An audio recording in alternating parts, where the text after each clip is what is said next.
Hiru dimentsioko oszilatzailea harmonikoa aztertuko dugu. Hauxe dugu, aztertuko dugun energia potentziala, oszilatzaile harmoniko isotropoa kontsideratuko dugu, eta isotropoa bada, orduan zentrala dugu, eta koordenatu esferikoak erabil dezakegu baita Hamilton-Darr honen autofuntzioak aztertzeko.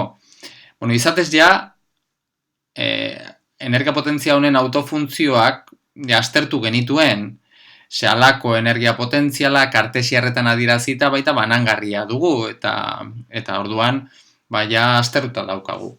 Baina, konturatzen bazarete eta aztertzen baduzue, ateratzen diren autofuntzioak ez dira L karratu eta LZ-aren autofuntzioak. Zer esanik ez, Hamilton-Darra daukagun energia potentziala zentrala izan da, Hamilton-Darra behin eta berriro esaten ari garenez, ez? L karratu eta LZ horiek trukakorrak direnez, hiru horien aldi bereko autofuntzioak aurkitu inditzakegu. Baina endekapena badago, ez dute zertan eta hiru behagarri hauen aldi bereko autofuntzioak izan. Eta hori da gertatzen dana energia potentzial honekin. Eta beste batzuekin, hidrogeno atomoarekin ere, zer esanik ez, eta partikula askiarekin ere gertatzen zitzaiguna. Hau da, n berdin 0 eta n berdin batean, n berdin 0an adibidez ateratzen zen uin funtzioa, kartesiarretan adirazita, bazen, konstante bat zen, ez, orduan, bazen L karratu eta LZ-en aldi bereko autofuntzioak. Ja, n berdin batean, L karratu autofuntzioa bada, baina LZ-arenak ez dira. Eta n berdin bira joaten bagara, orduan, ateratzen diren uin funtzioak ez dira L karratuarenak ez da LZ-arenak ere.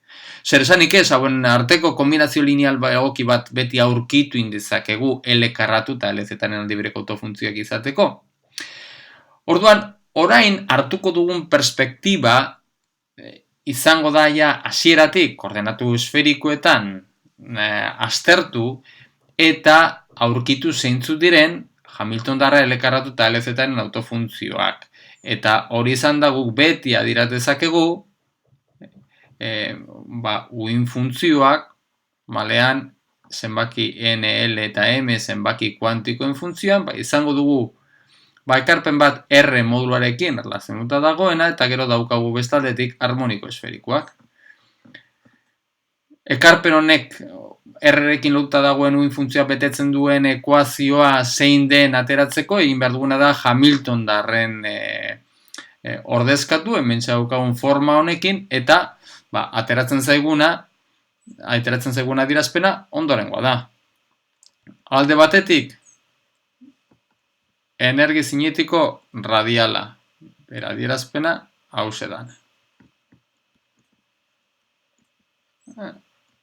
Ez ditut jarriko N eta L zenbaki kuantikoak, ja, ulertzen ditugu hortxe daudela. Gero bestaldetik, energia zinetiko ortorradiala L karratuaren proportziona dana. Kasu honetan ja ordezkatzen badugu, orduan hementxe daukagu L karratuaren autobalioak direnak. MR karratu bider R uin funtzioa. Gero energia potentzialekin lotutako ekarpena. Bat biren M omega karratu, R karratu bider R, eta azkenik daukagu energia, autobalioa bider R. Bueno, hau aztertzeko, zer esanik ez, adierazpen hause oso zaila da, hementxe daukagu hainbat energia potentzialekin lotutako ekarpenaz gain baita badaukagu R-ren menpekotasuna duen energia zinetiko ortorradialarekin lotuta dagoena. Horan egingo dugu ondorengo aldagai aldaketa. Rho definituko dugu R-ren funtzioan ondorengo adierazpena duena. Eta orduan, honen funtzioan, hau ordezkatzen badugu, hementxe daukagun ekuazioan, hau da lortzen duguna. Berekiko, Rhorekiko bigarren derivatua, Rho bider R, gehi L gehi bat,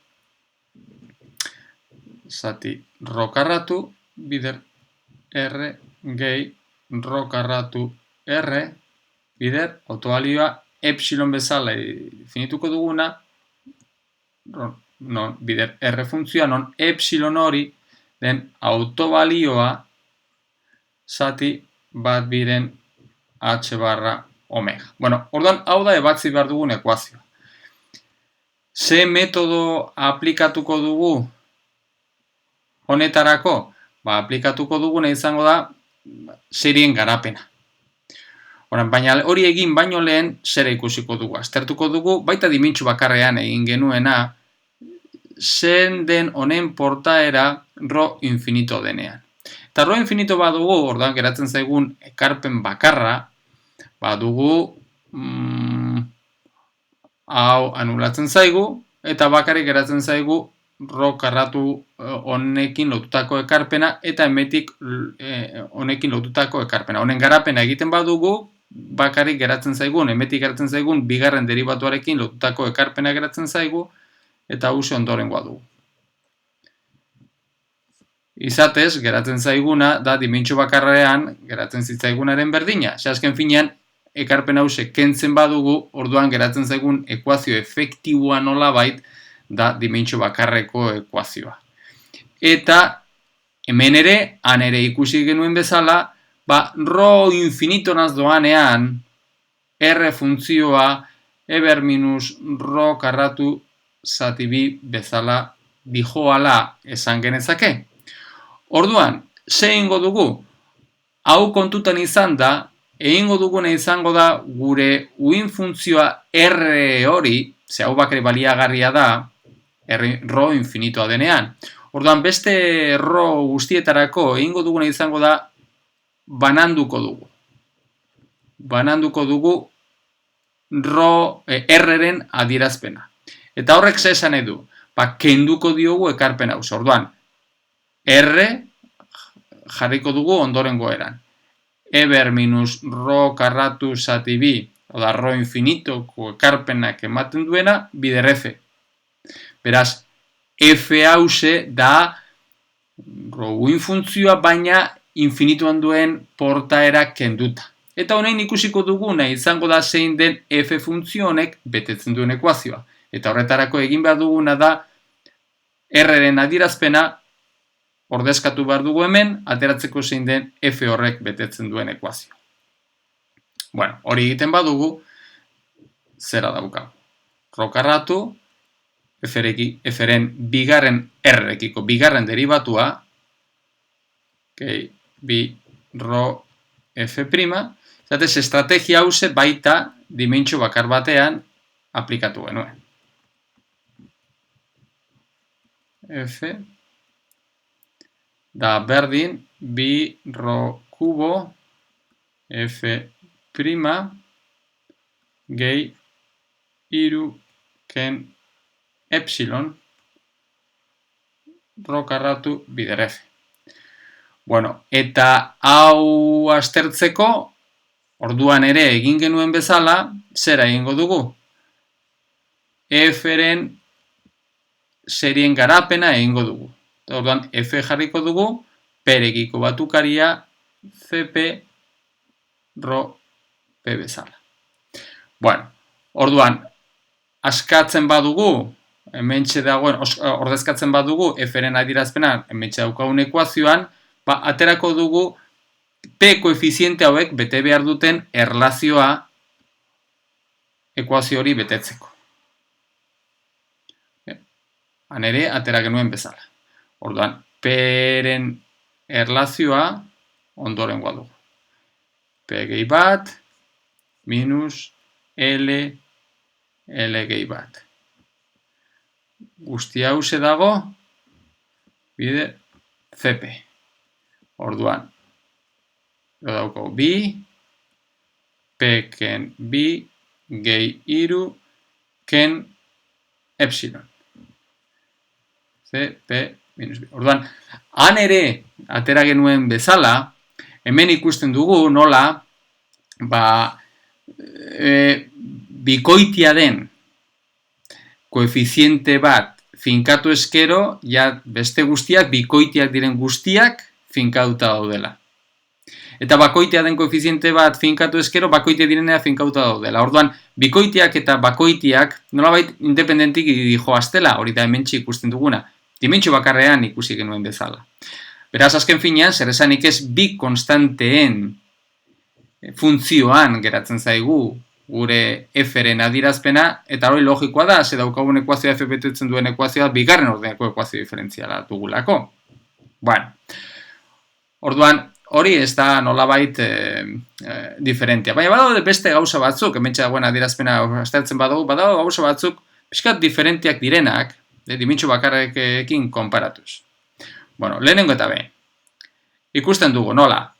Naiz eta CP 0 ez izan, CP-B 0 izango da baldin eta M-koa 0 egiten bada. Horrek zesan nahi du, badagoela P-ren balio minimo bat. Ze hau 0 egin daiteke P-ren balio baterako. Eta hori egiten bada horrek esan du P-ren hementxe dagoen.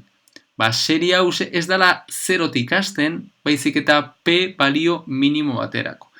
Zein da P-ren balioa non hau anulatzen den? Oso erraza. Bi daude. P-ren balioa izan daiteke edo L, edo minus L minus bat. Baina gauza bat, minus N minus bat bada negatiboa izango litzateke, L positiboa dalako. Derrigorrez, orduan hemen, Rho 0 doanean divergentia izango genuken gure funtzioa eta hori ezinezkoa da. Beraz, bi horietatik, hau, kendu behar dugu, zenbetik ateratzen diren uin funtzioak fizikoki esanguragarriak ez direlako. Beraz, bakarrik baliagarria duguna hause dugu. P minimoa L dugula. Hori alde batetik. Gero bestaldetik, gure seria, baita dimentsio bakarbean gertatzen zitzaigun bezala, gure seria da, ezin da infinitorantz joan, ze infinitora egiten bada, infinitora badoa orduan baita divergentea izango genuken, uin funtzioa esplotatu egingo luke, eta hori ez da onargarria, fizikoki esanguragarri izateko hementsagoen batukaria eten egin behar da noizbait. Eta hori eten egingo da, baldin eta hementsagoen hau anulatzen bada P-ren balio baterako. Eta orduan, hau anulatzen bada balio baterako, orduan CP hori nuloa izango litzateke, baldin eta hause anulatzen bada. Eta orduan, P-ren balio maksimoa izango da, baldin eta CP anulatzen bada, P-B. Orduan, P-B horri deitzen badiogu P maksimoa, ateratzen dana da, bider P maksimoa, P maksimoa bete behar duen balio adierazpena hause da, iru minus E. Hau da bete behar dana, zer da emetik ateratzen duguna? Emetik ateratzen duguna energiak, epsilon hori dago energiarekin dugu lotuta, energiak bete behar duen, edo epsilon horrek bete behar duen adierazpena hause dala. Bi aldiz P maksimo gehi iru. Edo, energien funtzioan jartzen badugu, kontutan izan da zein den epsilon horretarako, definitu genuen erlazioa, energia dugu H barra, bider omega, P maksimo gehi iru biren. Edo utzi da bestera batean jartzen, P maksimo honi deituko diogu N, zazken finean zenbaki naturala izan behar du. Orduan, energiak dago N-ren zenbaki baten funtzioan izango dugu, eta izango duen adierazpena da H barra omega, iru biren gehiene. Hori da, zer esanik ez, kartesiarretan atera genuen bezala. Eta N izango dugu potentzia maksimoa, P maksimoa.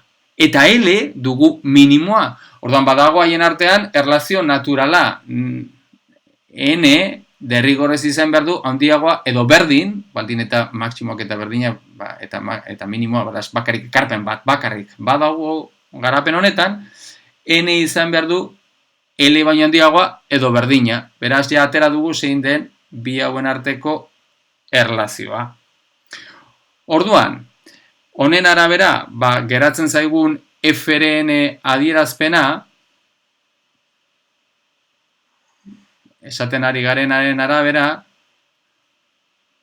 ondorengoa dugu. F-ren adierazpena, F-ek, izango du N eta L-ren azken finean zenbaki kuantikoen ere eragina, ze N-ek potentzia maksimoa markatzen duelako, L-ek potentzia minimoa markatzen du, beraz, geratzen zaigun seriea olako gauza bat izango nuke. CL, R BRL, hori dugu minimoa, orden minimoa, CL gehi bat, RL gehi bat, eta horrela, jarraituko genukeen, eta maksimoa izango genukeen, CN, R, ber N. Baina, gebera beste gauza bat, hemen esaten ari garen bezala, hemen bakoitiak eta koefiziente bikoitiak independenteki dijoazte. Orduan, esaten gara badago peren balio bat, hori N deitzen dugu non hause anulatzen den. Baina, klaro, anulatuko da, baldin eta peren balioa, beraz, N-eren balioa kasuetan bikoitia bada, anulatuko dira, termino bikoitiak, bakoitiak ez dira, ez liateken anulatuko, orduan, horiek 0 egin behar ditugu. Zer esan nahi du honek?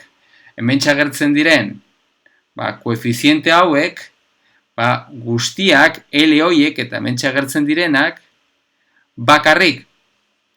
Beraz, hemen ez bakarrik izan behar dira danak, bakoitiak edo bikoitiak. Horrek zer esan nahi du? Horrek esan nahi du hemen txadagoen batukari hori, CL gehi bat ez genukela izango nukena CL gehi bi, eta berri da CL gehi bi, hori alde batetik. Eta gero bestaldetik, L eta N bakoitiak edo bikoitiak izan behar direla.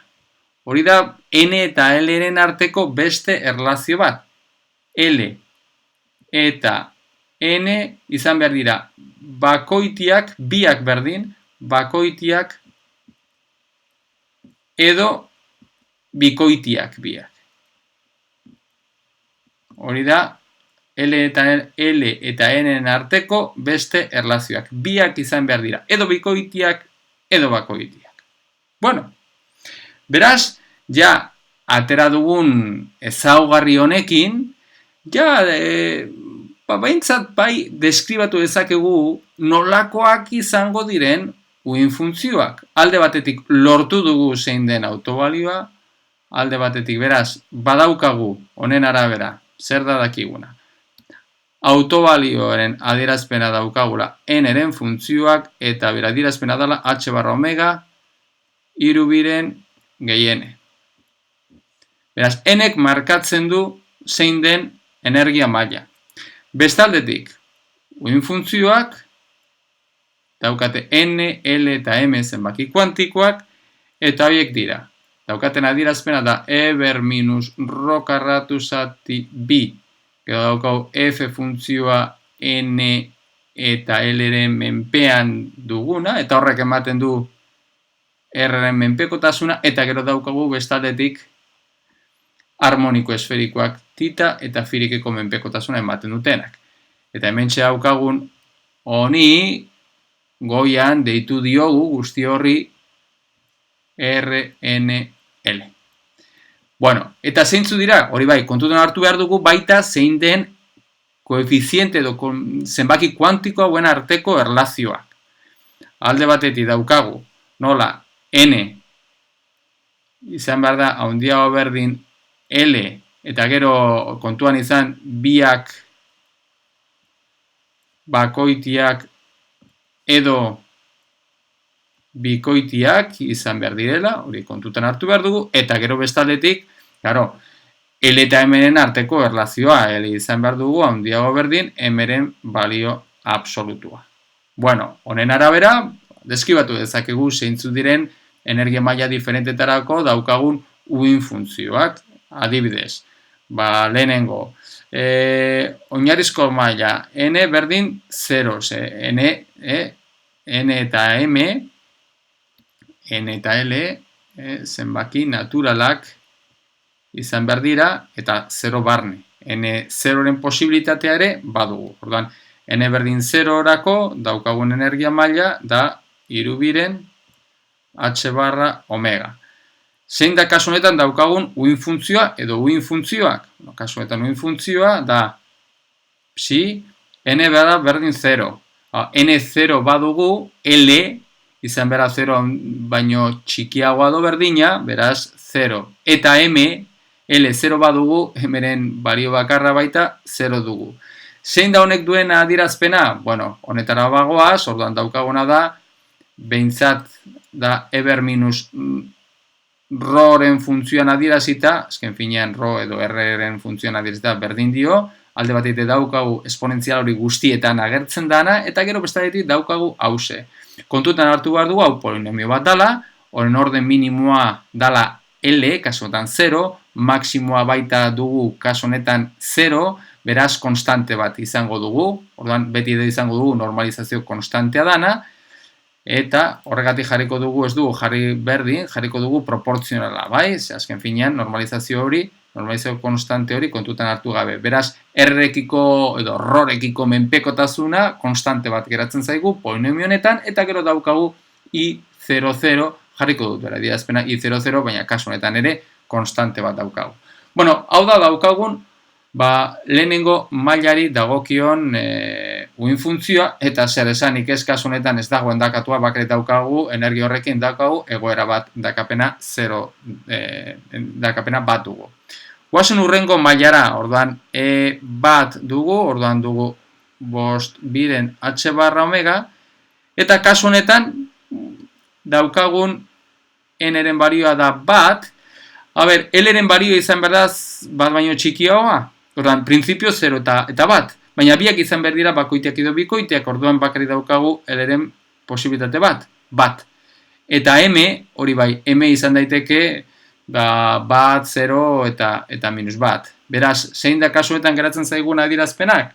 Daukagu, jarriko dugu proportzionaltasun adierazpen hau azken finean normalizazio konstantea kontutan hartu gabe, daukagu esponentziala, berriro guztietan agertzen dana, gero daukagu beste polinomio bat, eta kasu honetan ordena minimoa da L, maksimoa L, orduan da rho, bider rho geratzen zaigu, eta gero bestatetik daukagu harmoniko esferikoak emerekin aldatzen direnak. Kasu honetan beraz, daukagu endakapena emerekin dago lotuta, eta daukagu hiru emeren posibleak direlako.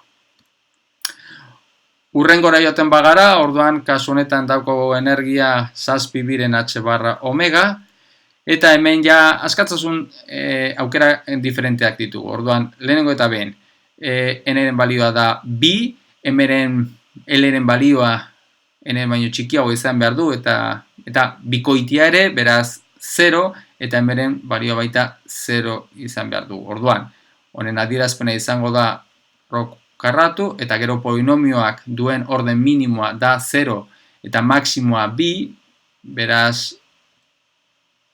halako gauza bat izan behar dugu. Ez dago bakoitia den terminoa ze hori 0 izan beharko dalako, ze bestela horren ekarpena infinito izango genukelako, bakarrik agertzen dira edo polinomioan agertzen dira orden bakoitiak edo bikoitiak. Bai. Eta gero daukagu I00. Eta gero beste posibilitate bat da, zi 0, N bi, L bi, eta horrekin udutako beste emeren balioak, beste bost emeren balioak. Eta honen adierazpena da hause, gero daukagu orden maksimoa dugu bi, minimoa dugu bi, beraz rho ber bi, eta gero daukagu bi eta M-eren balioak, harmoniko esferikoak dira, I-bi M dira. Beraz, honekin lotutako, maila honekin lotutako endakapenak, badira, emetik bost, beste bat emetik, endakapena 6. Eta horrela, guztiekin jarraitu genezakeen. Orduan, ikusten duzuenez, hauek bai badira, ja L karratu eta L-zen autofuntzioak, lehenengo mailan endakapena ez dagoen ez da, justu lehen, kartesiarretan edo, garatu genuenaren berdina, hemen lortzen dana ez da kartesiarretan daukagunaren genituenaren berdinak, baina zer esanik ez hortik abiatuta, bai lortu dezakegula hementxe daukagunaren berdin hori.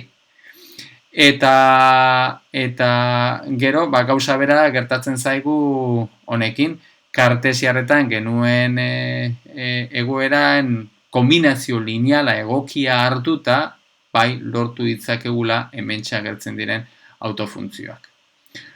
hauek badira L-karratuta LZ-en autofuntzioak, kartesiarretan egin genuenak, ez genuen hori eskatu, eta hementxe dagoen endakapena dalata, orduan ez dira atera behar, derrigorrez L-karratuta LZ-en autofuntzioak, baina baita baliagarriak dira, zer esanik ez.